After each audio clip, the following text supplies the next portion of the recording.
Grace Wells lay curled in the church doorway before sunrise, one boot missing, her cheek pressed to cold boards, while respectable folks stepped around her like spilled ash. Her empty tin plate sat beside her hand, clean because hunger had already licked it bare. Simon Laramie, riding in with a bandaged shoulder and a limp no man dared mention, saw the mud on her dress, the tremble in her fingers, and the way shame kept her eyes shut after the bell rang.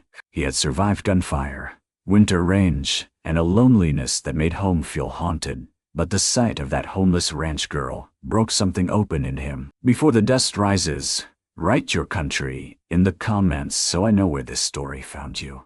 If you enjoy lonely cowboys, brave women, and love that heals old wounds, subscribe for the next tale. By the time the sun cleared the flat roof of the Mercantile, half of Mercy Bend had already seen Grace Wells sleeping against the church doors. Some saw a girl in trouble. Most saw a warning.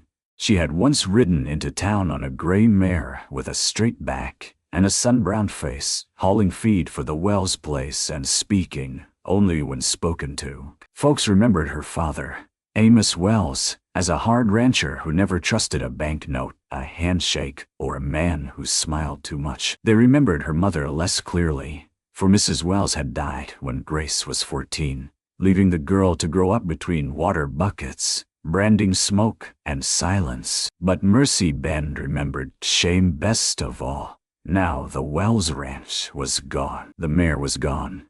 The girl was on the church step with mud dried on her skirt, and one hand curled close to her stomach, as though she could hide hunger by holding it still. Mrs. Holliver from the dress shop stopped first. She had come to set flowers near the pulpit, and she stared down at Grace with a basket on her arm. "Well," she said, not softly, "I suppose sleeping by the Lord's door don't make a person righteous." Grace's eyes opened. For a moment, she did not move. Her gaze went from the polished shoes in front of her to the basket of flowers, then to the church doors at her back. She tried to sit up, but weakness made the motion slow and clumsy. "I was leaving," Grace said. Her voice was rough from cold. "You ought not have been here to begin with." Mrs. Holliver looked toward the boardwalk, where two men had stopped pretending not to listen. "Reverend Pike has enough trouble without vagrants, making a bed of his doorway." Grace reached for her tin plate. Her fingers shook. The plate slipped and clattered down the steps. The sound brought more eyes. At the livery, Ned Bell leaned against a post with a curry comb in his hand. At the Mercantile, Mrs. Abel lifted a curtain. A pair of boys carrying kindling stopped dead, watching with the cruel curiosity of children who had learned it from adults. Grace pushed herself to her knees. Her missing boot made her look smaller somehow, though she was 23 and had done the work of two men since girlhood. "I said I was leaving." Mrs. Holliver's mouth tightened. "Where to?" Grace did not answer. No one offered a place. That was when Simon Laramie rode into Mercy Bend. He came in slow, because his horse was tired, and because Simon did not hurry anymore unless death was already in the room. His left shoulder was bound beneath his coat from a bullet, taken 3 months before, during a range fight near Dry Creek. His right leg dragged a little from the same battle, though he hated when men watched it. He had been a quiet man before the wound. Since then, he had turned nearly mute. Folks called him cold. They said Simon Laramie had ice where feeling ought to be. They said his house north of town had gone dark after his younger brother died, and his intended bride married a railroad clerk back east instead of waiting for him. They said he could stare down a drunk with one look and make a liar sweat without raising his voice. But when he saw Grace on the church step, his horse stopped before Simon touched the reins. Mrs. Holliver saw him and straightened. "Morning, Mr. Laramie." Simon did not answer her. He looked at the tin plate lying in the dirt. He looked at Grace's bare, stockinged foot. He looked at the ring of faces. Then he dismounted slowly. The town watched him cross the street. His limp was more visible on foot, and Grace noticed it, though she tried not to. He bent, picked up the tin plate, and held it out to her. She stared at his hand. "You dropped this," he said. It was not much, 4 plain words, but no one had spoken to her like she still owned anything. Grace took the plate. "Thank you." Mrs. Oliver gave a brittle laugh. "You best be careful, Mr. Laramie. Kindness can be misunderstood by folks who have nothing." Simon turned his head. His eyes were gray and steady beneath the brim of his hat. "Then I'll speak plain." The boardwalk went quiet. He looked back at Grace. "Have you eaten?" Her pride rose faster than her strength. "I can manage." "That was not what I asked." Grace's cheeks colored. Her chin lifted. "No." The word cost her. Simon saw it. He had been hungry before, during a cattle drive caught in snow, when men tried to joke over empty coffee, because fear tasted worse than hunger. He knew the hallway hunger made the world narrow. He knew the shame of needing and the anger that came when somebody named it. Simon looked toward the cafe. "Come on." Grace did not move. "I don't take charity." "Good," he said. "I don't give it easy." That made one man snort. Simon glanced once, and the sound died. Grace looked from him to the cafe, then toward the road south of town. The road offered nothing but dust, tweakstones, and the memory of a ranch that no longer belonged to her. I can pay later," she said. Simon nodded as if that settled the whole matter. "Then eat now." He did not touch her. He did not lift her like she was helpless or speak gently enough to shame her further. He simply stood between her and the watching town, while she found the strength to rise. When she nearly stumbled on the step, his hand came out. Grace looked at it, and the whole street seemed to lean closer. Taking a man's hand in public could mean 100 things in a town hungry for gossip. It could mean weakness. It could mean debt. It could mean a story folks would tell wrong before supper. But her legs trembled. So Grace Wells placed her cold fingers in Simon Laramie's hand, and for the first time since losing the ranch, she did not feel herself falling. The cafe belonged to a widow named Martha Cale, who had silver hair, sharp elbows, and a heart she kept hidden behind the stove. She saw Grace enter behind Simon and understood enough not to ask. "Coffee?" Martha said. "Food," Simon answered. "Whatever's hot." Grace sat near the back, away from the window. Simon sat across from her, but kept his hat on the table instead of his head, a courtesy old enough to quiet Martha's opinion of him by 2 degrees. When the plate came, Grace tried to eat slowly. Beans, cornbread, fried potatoes, a strip of ham. She took one bite of cornbread and stopped, closing her eyes. Simon looked away. There were private moments a person deserved even in public. Martha refilled coffee at the counter and chased off 2 men who came in, pretending they needed biscuits. "You can buy or you can breathe outside," she told them. Grace ate half the plate before her body seemed to remember caution. She set down her fork. "I mean to pay. You said that." "I meant it. I heard you." Her eyes narrowed. "You always talk so little. When there's little worth saying, that must save you trouble." The corner of his mouth moved. Not quite a smile, but near enough to change his face. Grace looked down first. After a while, Simon asked, "Where's your boot?" She flexed the toes of her stockinged foot beneath a chair. "Lost in mud near the creek? You walk from the Wells place." "It is not the Wells place anymore." The answer came sharp. Simon accepted the cut without flinching. Martha set a second biscuit on the table, though Grace's plate was not empty. "On the house," she said. Grace stiffened. Martha leaned close. "Don't insult an old woman who bakes too many biscuits." Grace swallowed whatever answer she had ready. "Thank you, ma'am." Martha nodded and left. Simon waited until the cafe noise settled. "Bank take it." Grace stared at her plate. "Banker says papers were signed." "Were they?" "My father signed many things before fever took his mind." I do not know what he understood. Simon's jaw tightened. Every town had a man like Edgar Prout. Mercy Ben had gotten a polished one. Prout ran the bank in a black suit and a smooth voice, and he had a talent for making theft sound like arithmetic. Grace continued, quieter now. "After Pa died, Mr. Prout came with 2 men and a paper saying the note had come due. I had 30 days, then 10, then none. He said the property would go to auction and that I could stay as hired help if the buyer allowed it. Simon's hand closed around his coffee cup. Grace noticed. I refused. Good. That one word warmed her more than the coffee. I slept in a hay shed 2 nights after they locked the house. Last night, it rained. I came to town thinking Reverend Pike might know of work. Did he? He is away visiting his sister in Abilene. Simon looked toward the rain-dark window. You have kin? None that claim me. Money. She gave him a look. He accepted that answer, too. Can you cook? Yes. Mend fence? Yes. Milk? Yes. Ride better than most men who asked. There it was again, the almost smile. I need help at my place. Grace went still. The cafe seemed suddenly too warm. Simon spoke before pride or fear could fill the silence. My cook left in March. My barn roof leaks. I've got 12 calves needing watch, a kitchen that's gone mean, and one arm that still complains when I lift a saddle. You are offering me work. I am. Why? Because I need work done, that all. His eyes met hers. No, the truth in it frightened her more than a lie. Grace pushed the plate away. I cannot live under a bachelor's roof.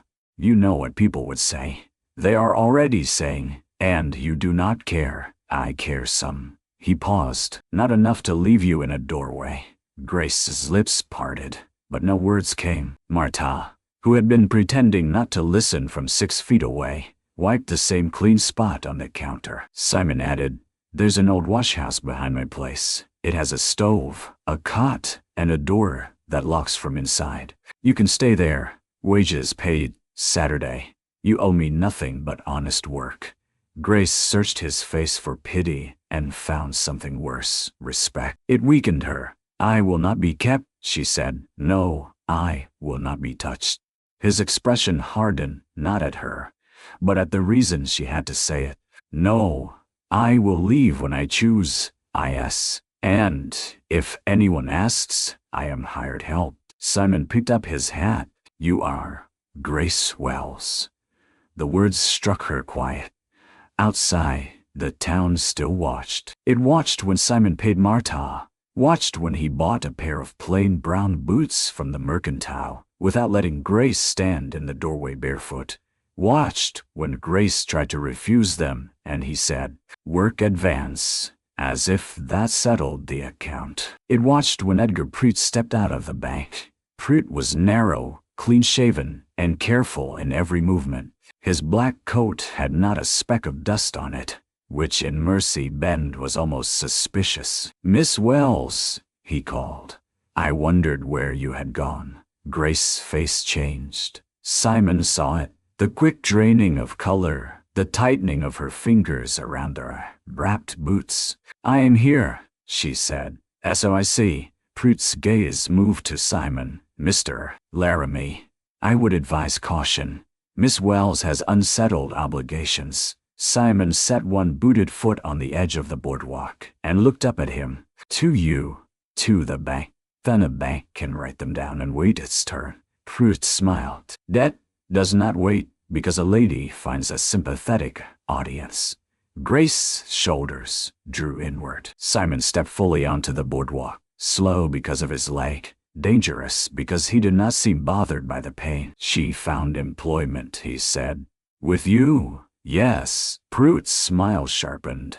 That is generous. Some might call it unwise. Some might. You are inviting talk? No, Simon said.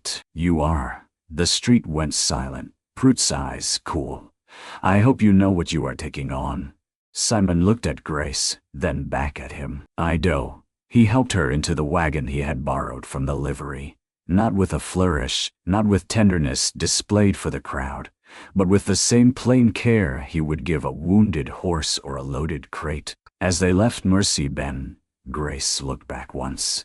The church doorway stood empty. Somehow that made her want to cry. Simon's ranch lay 6 miles north, where prairie grass rolled toward a line of cottonwoods and the wind carried the smell of cattle dust, and coming rain. The house was square, weathered, and lonely looking, with a porch sagging on one side and smoke rising thin from the chimney.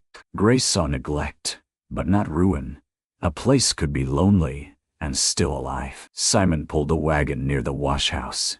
It stood behind the main house beside a lilac bush gone wild. The building was small but solid, with one window, a black stove, stacked firewood, a cot, a table, and a shelf with 2 chip plates. A faded quilt lay folded at the foot of the cot.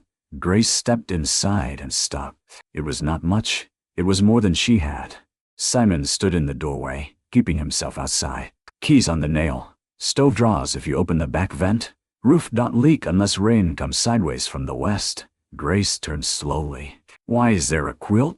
My mother's. You put it here. This morning. She looked at him. He did not explain that he had ridden ahead before breakfast was finished, taken the quilt from a cedar chest, shaken dust from it, and set it there, because the thought of Grace sleeping cold had sat in his chest like a stone. Instead, he said, Barnes at first light.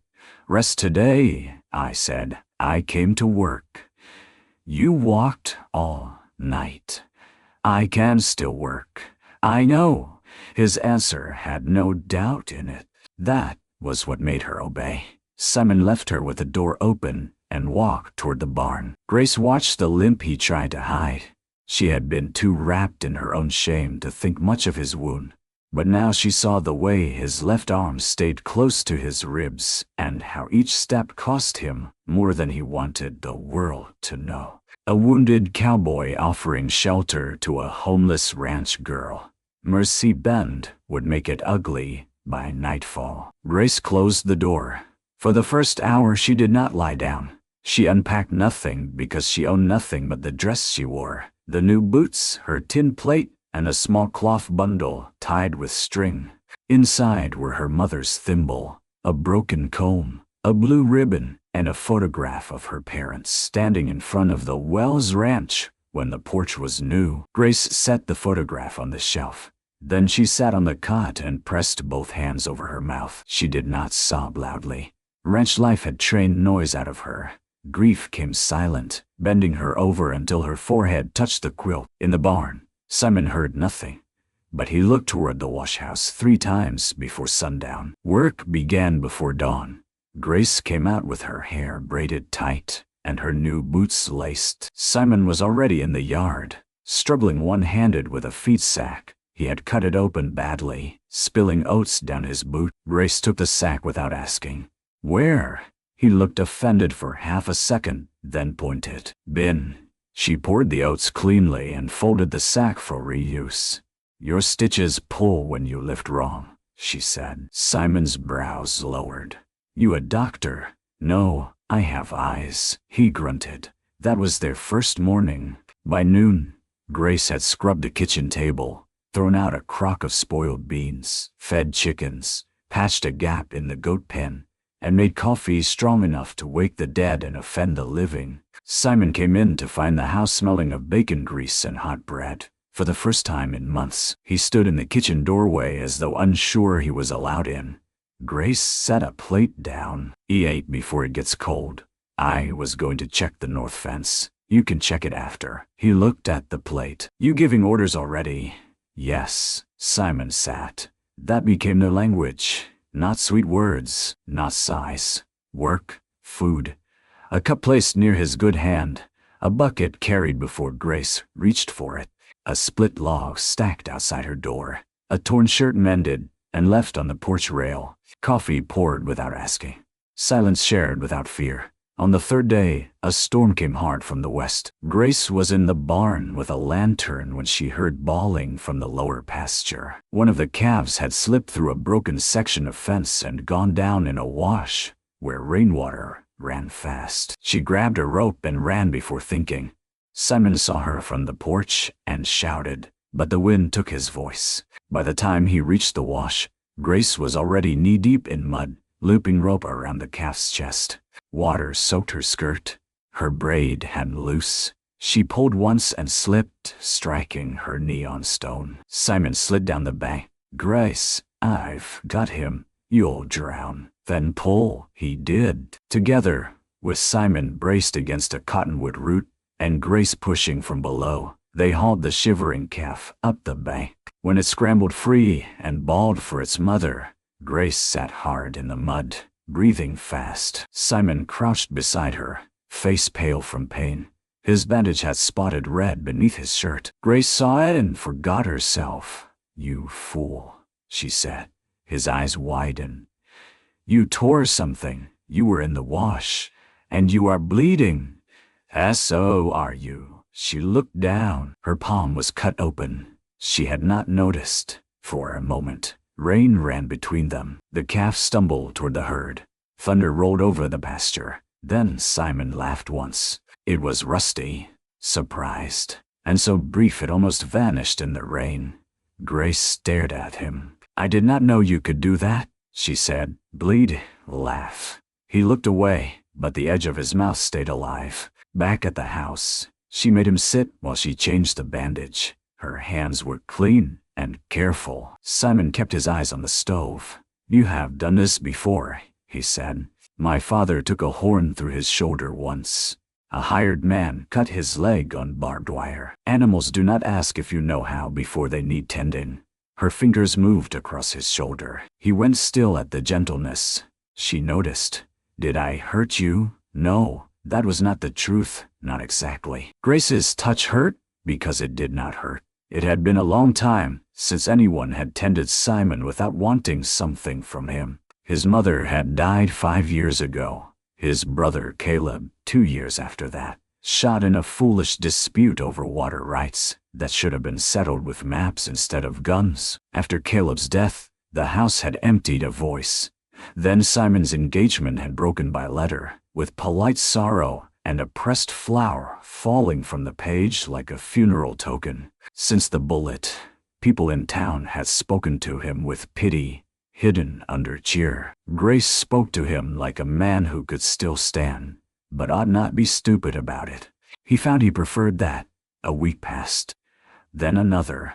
Grace earned her wages and took them every Saturday, counting each coin before placing it in the small tin she kept beneath her cot. Simon did not comment. Pride mattered most when it was all a person had left. On Sundays, she did not attend church. She rose early, washed her hair, put on her cleanest dress, and stayed by the washhouse door until the bell stopped ringing in town. The first Sunday, Simon said nothing. The second, he saddled a horse and asked, "Ride out." Grace looked toward town. "Where?"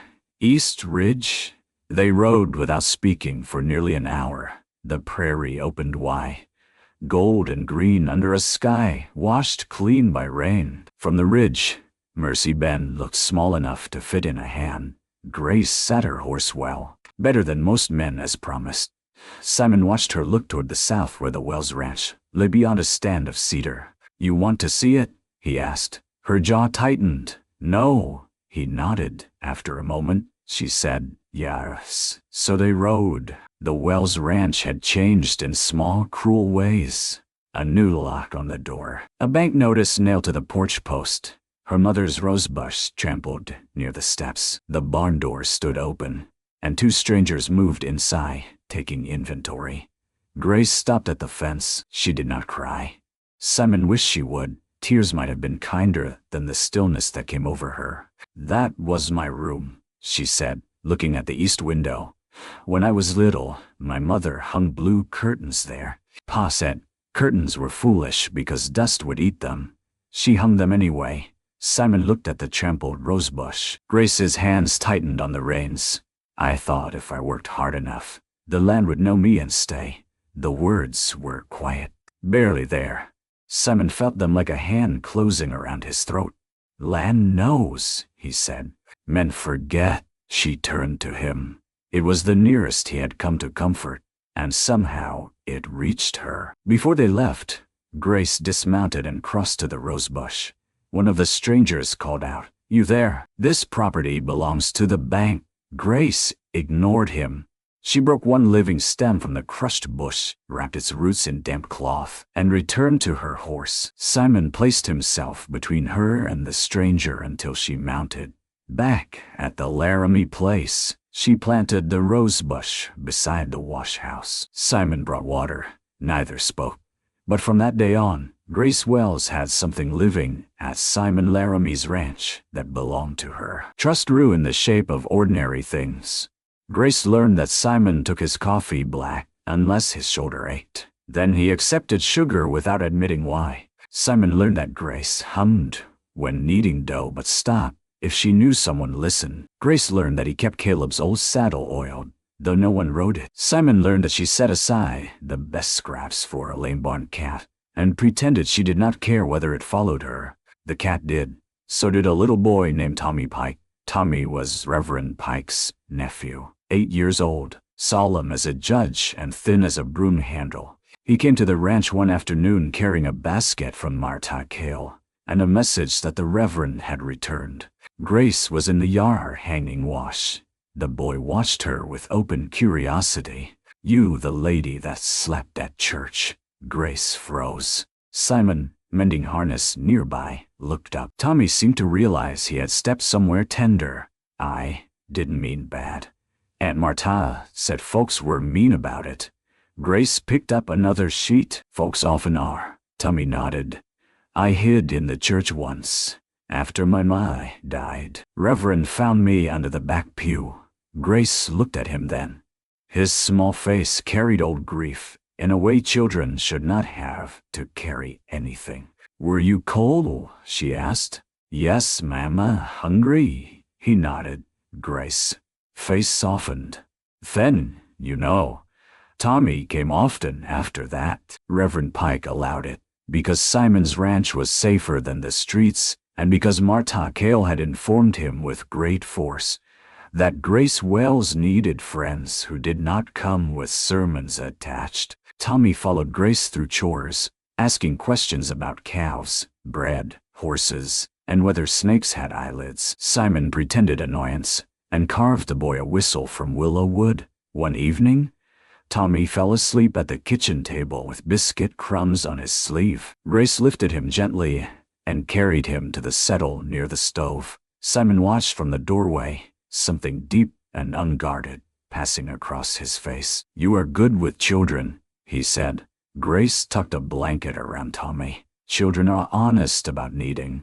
Simon heard the rest, though she did not say it. Adults made needing a crime. In town, talk worsened. At the Mercantile, Mrs. Oliver wondered aloud how a young woman could live on a bachelor's property and call herself respectable. Ned Bell said Simon had always been strange, and might be too strange. People found each other. Edgar Pruitt said nothing at first, which was more dangerous than speech.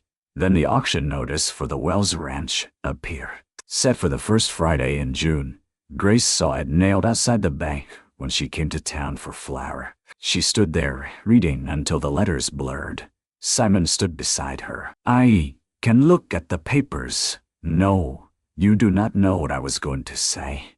You were going to say maybe something can be done." "Maybe something can. With what money?" Her voice cracked, and she hated it. "I have $12.40, a crushed rosebush, and wages from a man folks already. Think I have trapped." Simon's face closed. Grace regretted it once. "I did not mean." "You did." She turned away. Pruitt came out of the bank just then, smoothing his cuffs. "Miss Wells, Mr. Laramie." "The notice is clear, I hope," Grace said. "Clear as a noose." Pruitt's smile did not reach his eyes. "Colorful language.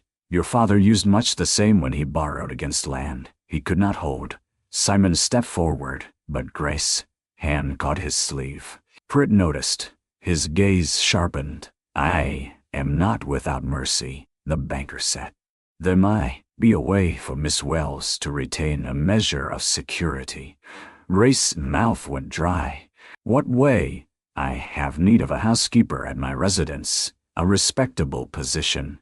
In town, under proper supervision, of course. Your wages could be applied gradually toward your father's remaining obligation."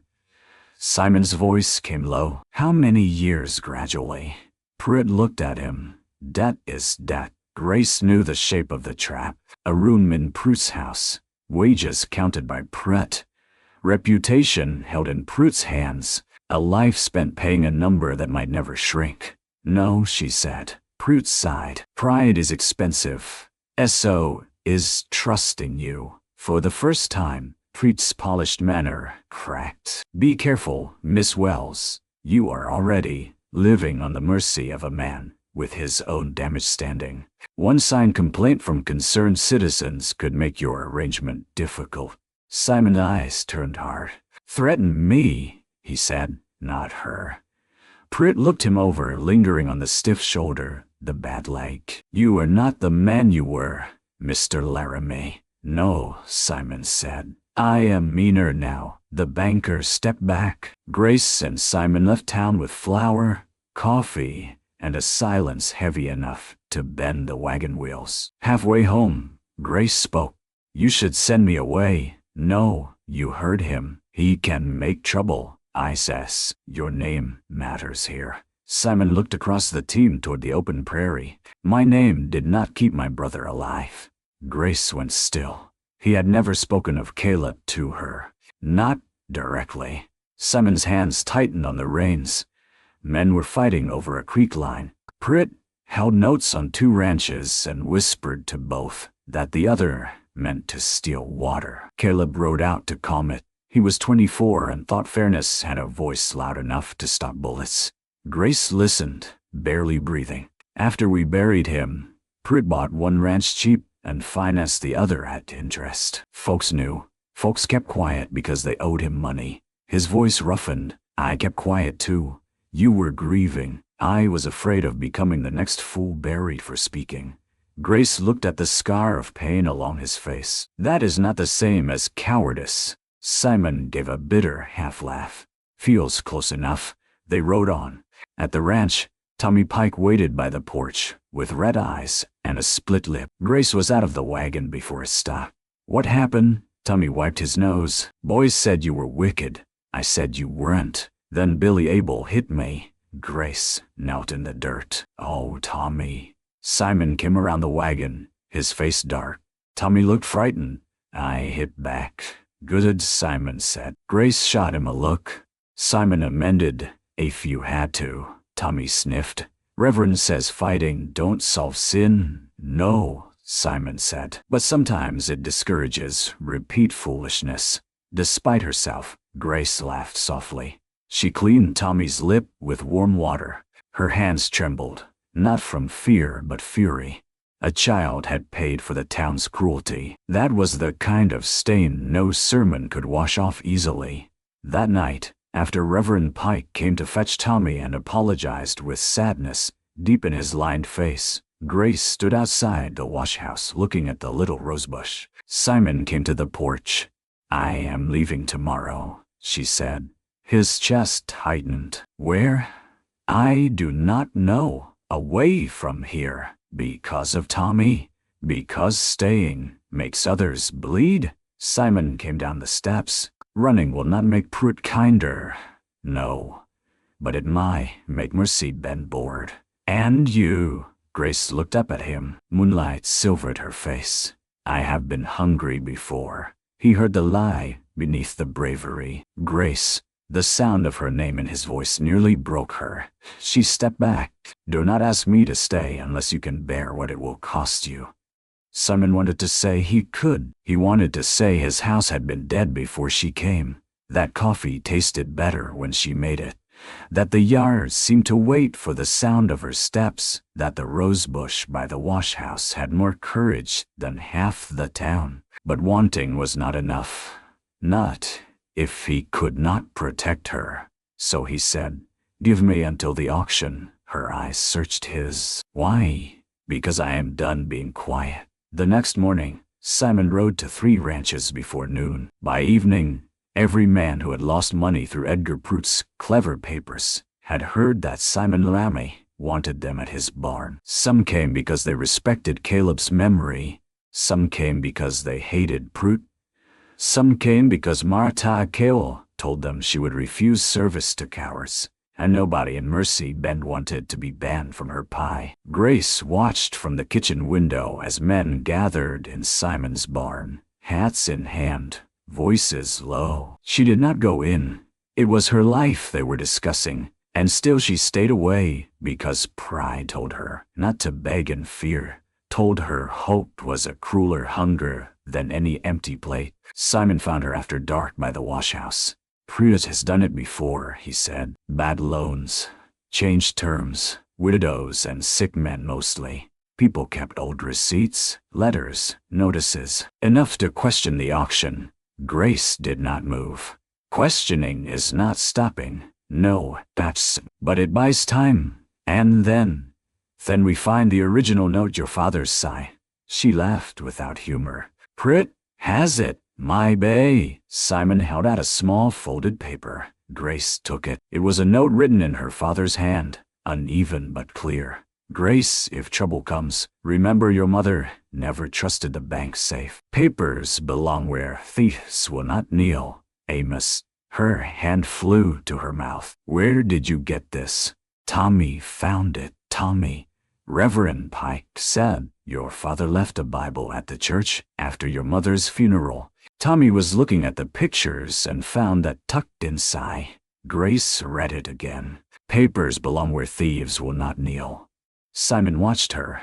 Grace whispered, "My mother's grave. They rode before dawn." Not alone.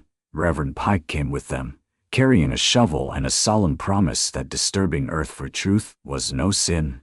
Marika came too, because she said men grew foolish around graves and someone ought to supervise. Tommy begged to come and was refused, loudly and repeatedly. The cemetery lay beyond the church, fenced in white wood, with prairie grass growing high between stones. Grace found her mother's grave by the cedar cross Amos Wells had carved himself. For a long while she could not move. Simon stood back. This was not his grief to enter uninvited. Grace knelt and touched the cross. "I am sorry, Mama."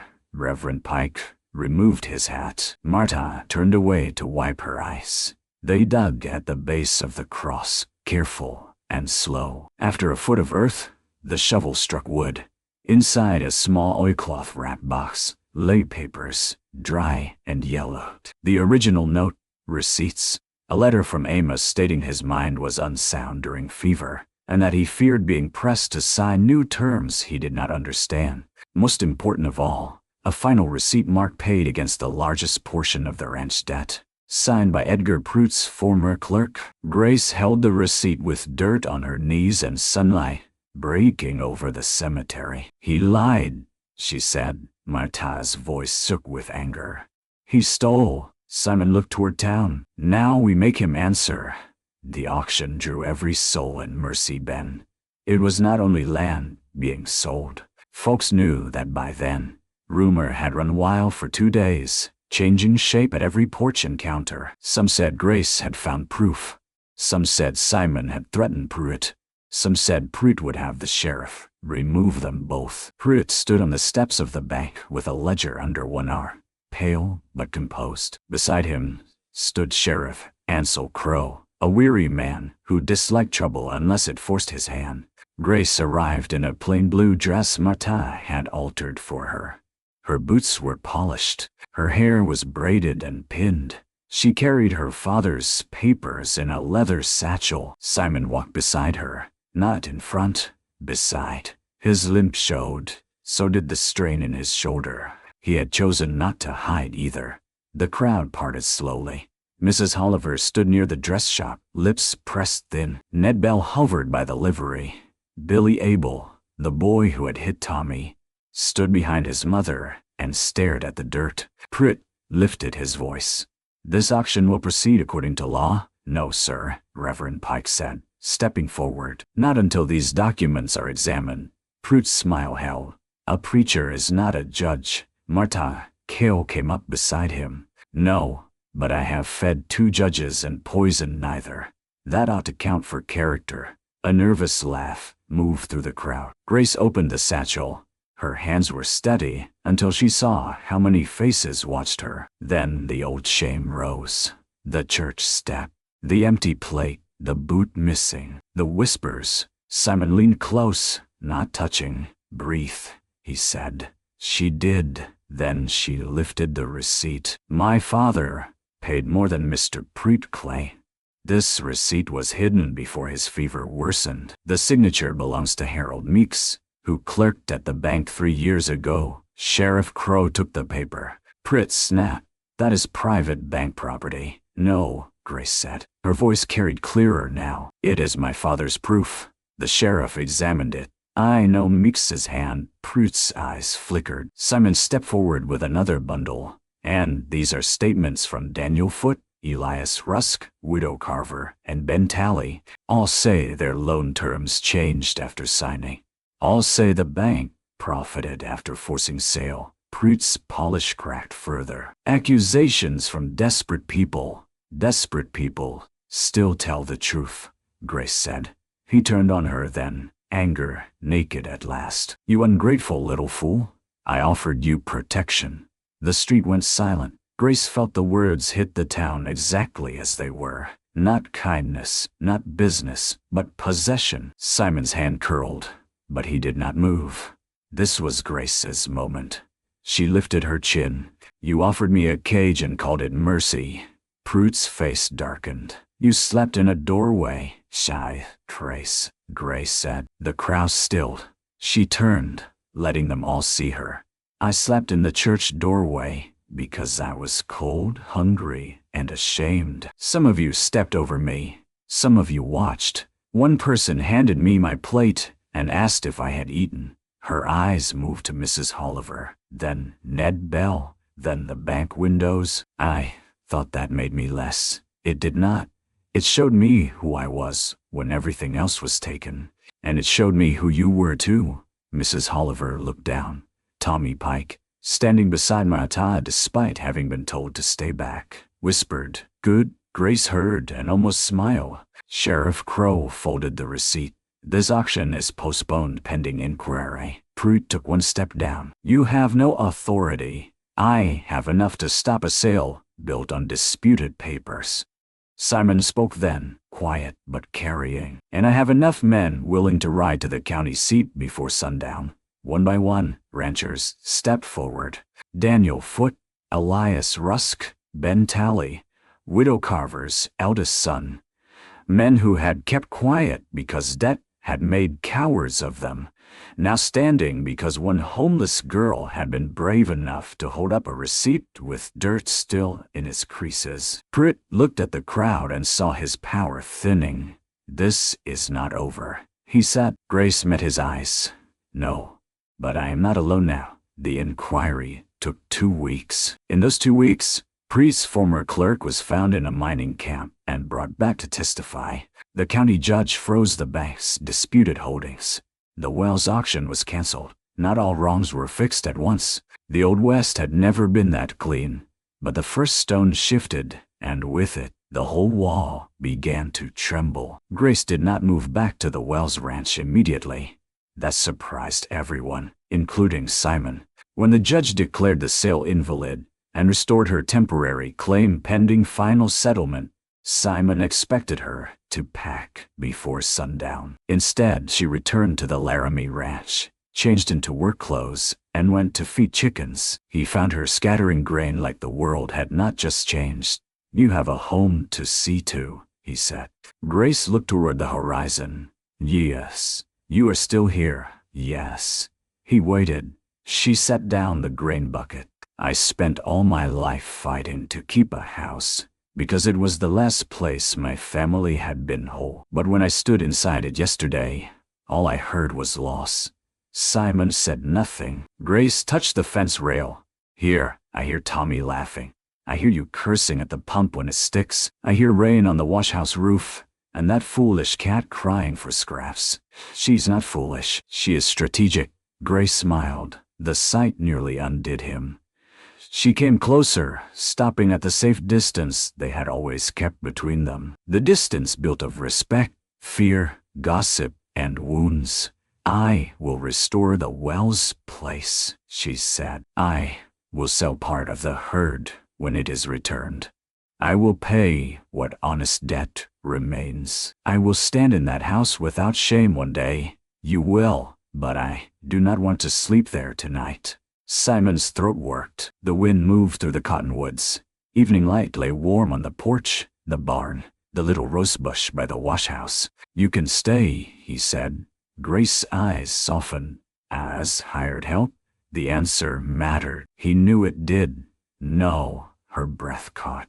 Simon removed his hat. His shoulder ached. His leg throbbed. His heart, which he had thought scarred past use, beat like something young and terrified. "Ask Grace Wells," he said. "As the woman who brought my house back to life. As the woman I would court properly if she allowed it. In town, in daylight, before every gossip with ears enough to burn." Grace blinked hard. "You want to court me?" "I do. I have no dowry. I have too many fence posts. We both come burdened." A laugh broke through her tears. He stepped closer, still leaving her room to refuse. "I cannot promise easy," he said. "Town talk may take years to die. My body is not what it was. Some morning's pain makes me poor company. I keep grief in corners and find it when I least want to. But I can promise you will never again wonder whether my hand is offered pity or respect." Grace looked at his hand, the same hand that had picked up her tin plate, the same hand she had taken in front of a town that wanted her small, the same hand that had carried water to her rosebush and steadied fence wire and carved whistles for lonely boys. She placed her fingers in his. "I will allow proper courting," she said. His eyes warmed. "Strict terms, very strict. Sunday rise. No ordering me to rest unless you are resting too. No buying boots and calling it wages unless there is actual work attached." That was actual work. "You walked in them." She shook her head, smiling through tears. "And Simon, yes, yes. If you mean to kiss me someday, do not do it, because the town is watching." His voice dropped. "No." The word held a promise. He lifted her hand and pressed his lips to her knuckles. Not possession, not display. A vow quiet enough for only her to hear. Grace did not sleep in the washhouse that winter, not because she moved into Simon's house before marriage. Mercy Ben was still Mercy Ben, and Grace had dignity hard-won enough not to hand fools a weapon. Instead, Martha Cale moved into the Laramie house for 2 months with 3 trunks, 6 opinions, and a rolling pin. She called her persuader. She declared herself chaperone, cook supervisor, and defender of common sense. Reverend Pike announced from the pulpit that charity, without respect, was only pride wearing a clean shirt. He did not name names. He did not need to. Mrs. Oliver came to Grace one cold morning carrying a parcel wrapped in brown paper. Inside was a pair of wool stockings and a note that said, "I should have opened the church door." Grace read it twice. Then she went to the dress shop. Mrs. Oliver stood behind the counter, stiff as a fence post. Grace placed the note down. "Thank you." Mrs. Oliver's eyes filled. "I was cruel." "Wise." The older woman flinched. Grace let silence do its work, then said, "You can do better." Mrs. Oliver nodded, crying now. "I will." Forgiveness, Grace learned, was not pretending harm had been small. It was refusing to let harm the size of her heart. By Christmas, the Wells Ranch had been partly restored. Simon helped raise the trampled rosebushes, sister plants along the porch. Men from town repaired the barn as repayment for silence when silence had cost too much. Tommy Pike painted the gate, badly and proudly. Martha fed everyone and complained that Mercy made men hungry. Prid left Mercy Ben before trial, but he did not get far. Sheriff Crow brought him back from a stage stop 2 counties over, where he had been traveling under a false name with bank cash sewn into his coat lining. Folks came to watch him returned in irons, but Grace stayed away. "I have seen enough of cages," she said. In spring, Simon asked Grace to marry him beside the rosebush at the washhouse. It had survived the winter. Small green leaves had opened along the thorny stems, stubborn and bright. Simon had planned words, many of them. He had written them at night and burned them by morning, because they sounded like another man's speech. When the moment came, he stood before Grace with his hat in both hands and forgot every sentence except the truest one. "I was dead quiet before you," he said. "I would like to spend the rest of my life listening for you." Grace covered her mouth. Martha, watching from the kitchen window and pretending not to, burst into tears. Grace took Simon's face carefully between her hands. Yes, their wedding took place in the same church doorway where Grace had once slept. That had been her choice. When Reverend Pike asked if she was certain, Grace looked at the threshold, at the boards that had held her cold body when she believed she had no place left in the world. "I am certain," she said. "A doorway can be where shame leaves and home begins." The whole town came. Some came out of love. Some came out of guilt. Some came because Martha Cale threatened to remember absences. But by the time Grace stepped from the church in a simple cream dress, with Simon waiting below the steps in his black coat and polished boots, the reasons mattered less than the witness. Tommy Pike carried the rings and nearly dropped them.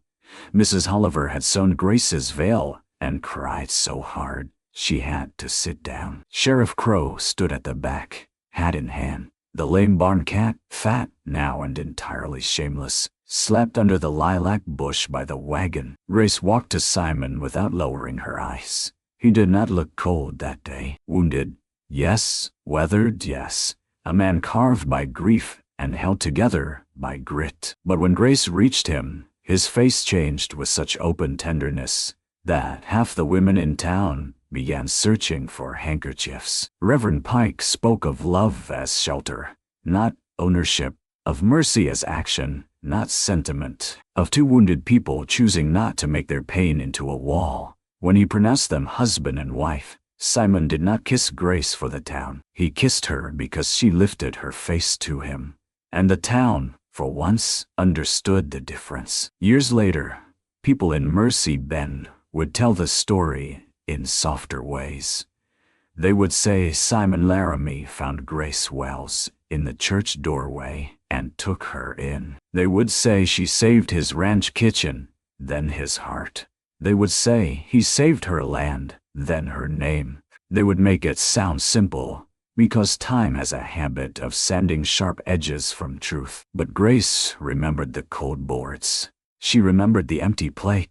She remembered the boot missing and the faces watching. Most of all, she remembered a wounded cowboy bending to pick up what she had dropped, offering it back like it still belonged to her. On the first anniversary of their wedding, Grace woke before dawn. Simon's side of the bed was empty, though the quilt still held his warmth. She rose, wrapped a shawl around her shoulders, and followed the glow of lantern light. She found him at the church. He stood at the doorway with a small wooden bench in his hands. Tommy, taller now, held a box of nails.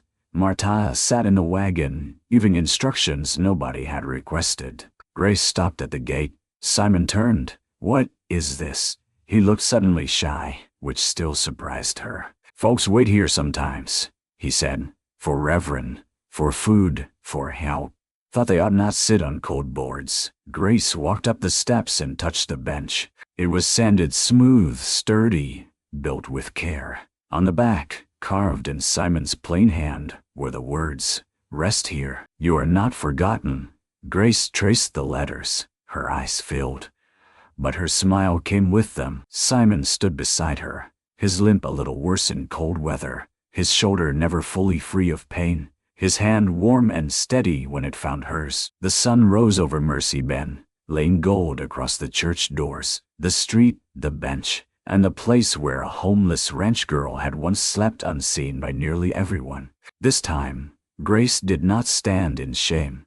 She stood at home, with Simon Laramie beside her, while the church doorway waited open for whoever might need mercy next.